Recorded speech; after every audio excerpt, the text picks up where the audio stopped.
Hey everyone, welcome back to the channel and welcome back to War Thunder, where today we have a 6.7 battle rating game. And the reason I'm showing this to you, as you probably guessed from the title, this is the best performance I've ever had in War Thunder so far. This recording, I recorded this game on my 5th week of playing the game. So for any veterans that are watching this, there are some noob moments. Even watching this back now, I recognise there are moments where I was completely blind to my left or right side. And I know I need to work on that. Yeah, so go gentle. Be easy in the comments. But what we've got in this game is we have the Tiger 2P, which is what I'm driving at the moment. And then later on, I take out the premium Tiger 2H, I believe. There's one, my platoon mate there, Dilute Storm, is in the... He's in the tank that I take out next. Now, one of the reasons why I'm proud of this game, this result, is you know, 9 kills. That's pretty good. I believe you need 11. You need 11 kills, I think, for a nuke. So I was not far off. Let's be honest, not bad for a 5-week-old player. But another reason I'm proud of this is... That tiger bought it right there. Another reason I'm proud of this is because I didn't die to a single tank this game. So for those of you that don't know how War Thunder works, I won't spoil it anymore. I very rarely... I've played this map a few times. I forget the name of this map. I believe this is one of the D-Day landing beaches. I forget the name of it, but... I very hardly ever play the town. There's my first kill on the... I think that's an IS... What was that? An IS-2? Is that an IS-2? No, IS-1. Sorry, I was just trying to read the kill feed there. I normally play light tanks in War Thunder. The only line that is really all heavies is the German line, because they don't really have light tanks.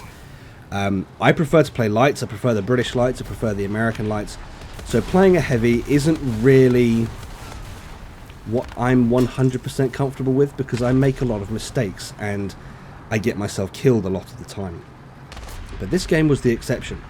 So I'm playing the town, which is not an area of the map that I'm overly familiar with.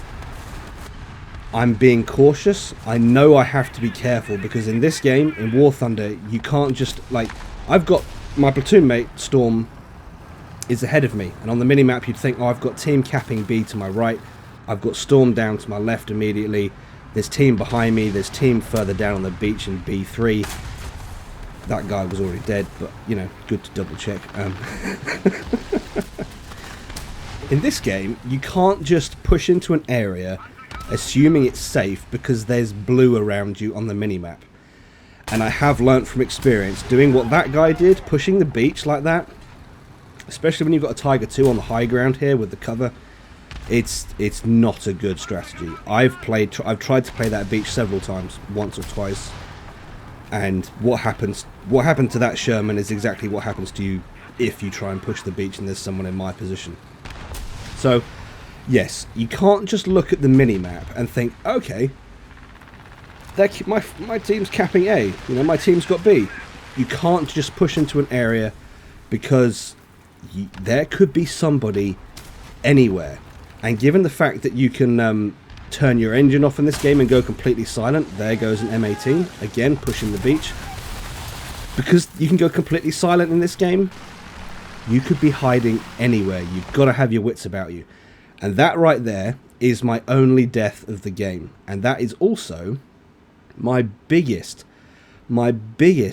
pet peeve of War Thunder: close air support. And I had to learn what CAS meant, because I didn't know what people meant when they kept saying, oh, CAS this, CAS that. I'm like, what on earth are these people on about? CAS, CAS, close air support. That guy took a dive, which is typically what happens to me when I try and play close air support in War Thunder. I get a bomb off and then I just pancake, because I'm going way too fast in my aircraft and I don't have a clue what I'm doing in airplanes. So there is that. But that is my only death this game. So, you know, I guess that's a bit of a spoiler for the rest of the video. But, yes, close air support, I've got to say, it's... I know people that play World of Tanks complain about artillery. But I've got to say, at least artillery is on the same plane as you. Literally on the same plane as you. It's on the ground, you're on the ground. It can hide behind cover, you can hide behind cover.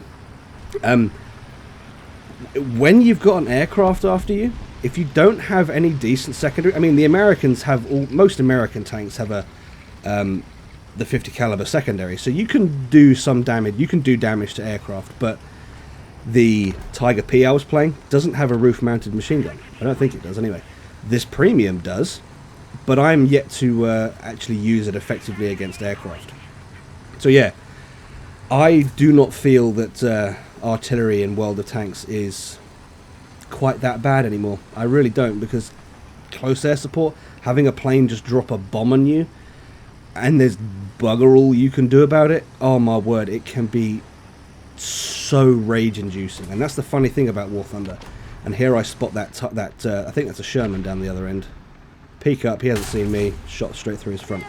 Gives you an idea of what it was like to fight these things.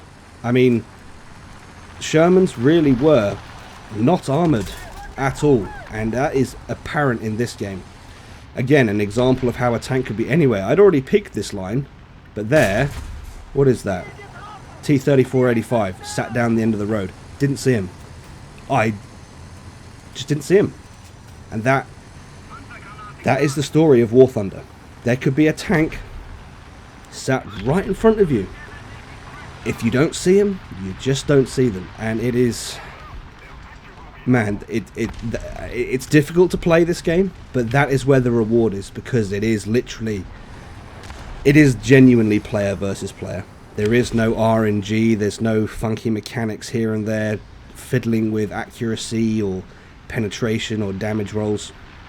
It's literally just, if you see them and you know how to beat them, you beat them. Done. Again, another shot going straight through the front of an M4. And I'm starting to understand the historical, what do I want to say, the historical power that the German tanks had. There weren't many of them.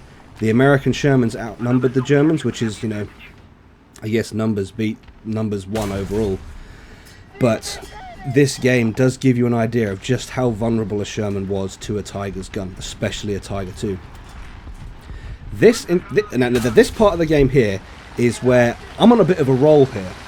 I'm in the Tiger 2H. I've gotten probably 3-4 kills, and this is where, you know, this is where my brain switched off a little bit and I got overly confident. I just pushed up and I just sat still, not checking my right flank. And I believe that, I think this is this a Comet? Shoots me in the side of the turret, takes out my gunner, which means I can't do anything. I can't fire back. So, only option I've got, in my head anyway, veterans of the game might say, why don't you do this? Well, you probably will. Let me know if you do.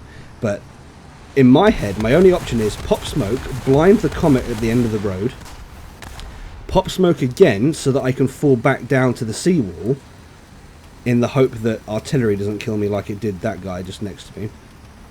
I'm going to pull up behind the wreck of my platoon mate from earlier. That is the Tiger H from the start of the game. We're going to pull up here, pop smoke again. If I remember rightly, we pop smoke again just to hide ourselves, and we hit F to repair. Now we have a minute of repairs. This is another thing to get used to in this game. You've got to be careful about who's where enemies could be, what corners they could be hiding behind, because if you get hit and you're not killed, you're in a situation like this, where I've turned my engine off so that nobody can hear me. That's the battery indicator on the right hand side in the red with the number counting down. That's the battery power draining. Smoke lasts 20 seconds, so I'm about 20 seconds in. Pop another smoke, which vanished. Okay, pop another one. Try again. There it goes. Yeah, so we have ghost rounds with smoke. But yes, that's something to keep in mind of. If you're not killed, you're going to take damage, and it could be you get tracked. It could be your driver's gone. It could be the worst thing of all, which is your breach gets hit. Your gunner is still active. The turret is still active. You can still aim the gun, and I've done this so many times. I think everything's fine. I then line up my shot, go to pull the trigger, and the guy goes, misfire. I'm like, oh, you bloody fucking... You're sat there and you're like, I can't do anything, and then bang, you're probably dead. That happens a lot in the 4005, which, you know, is one of the more frustrating aspects of playing that tank. But again, what you saw there, I believe that was a ISU 122, I want to guess. Can't remember. But again, pushing the beach, I spotted him. He didn't hear me because my engine was off, and I got that final kill. That was my last kill of the game. I think that was my last kill of the game. I can't remember. But anyway, the Tiger 2H is a very nice tank. I do like this premium, and I like the fact that I can play this tank relatively well. It's at a battle rating that I'm okay at. Any higher than this and I start to suffer. But at this level in the game, I'm okay. And I like the fact that I can use this to grind other tech trees. There you go. There's my final kill of the game as the enemy counter runs down to 0.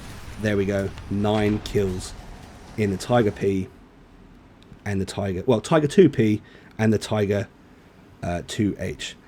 That, guys, was my best performance in War Thunder so far. And I'm about 6 weeks into my War Thunder career. First place on the team.